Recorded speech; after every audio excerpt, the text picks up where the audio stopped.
I'm here with Trevent Hayes. You are the new head football coach at Caverna High School, where you played in high school, and you coached the middle school, most of these players that you will have. So you know them pretty well.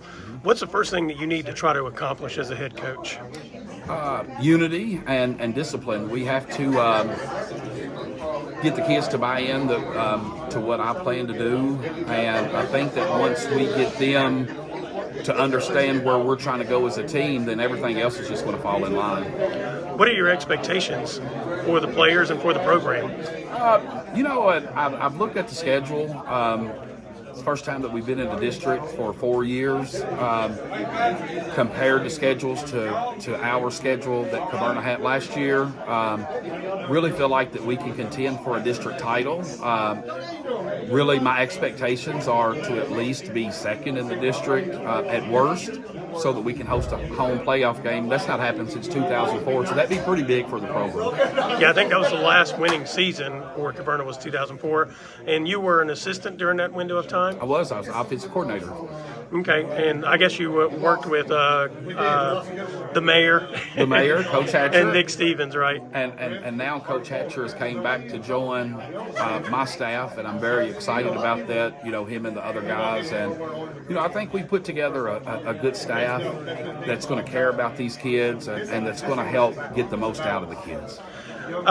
Even though you know most of these kids, one of the problems I think Caverna's had is just number of players. Is that one of the things you're trying to address? We are very surprised today. We actually had 36 kids total sign up already, which I think last year it was 18, 19 kids is what they finished with last year. So very excited about the numbers that we've got, and it was the first day of meeting. How critical is it to get the numbers up for the program? It's very strong. It's very critical because in order to have a strong program, we've got to be able to have enough kids to where we don't wear out kids every game.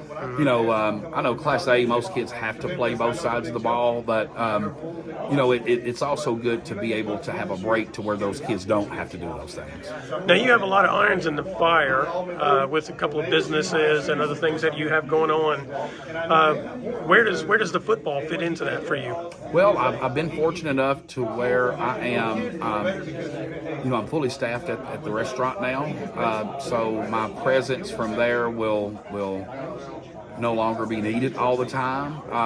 And at the funeral home, you know, I talked to my brother and I talked to my uncle, and I told them what was being presented to me, and they both supported me and told me that if I took the job that they would make sure that my funeral home was covered in the hours that I couldn't be there. So I'm definitely gonna put in the time that it's going to take to make this program successful. When do you guys get started? We're going to get started tomorrow. What are you doing then? We're going to, you know, it's just going to kind of meet the guys, and we're going to do some conditioning. But we're really mainly going to get in the weight room because that's the biggest thing that I think these kids need is to get stronger. How excited are you to be the head coach at your alma mater? I'm very excited. You know, I've told you on numerous occasions that I love Caverna, and I just feel like that it's time for it to happen.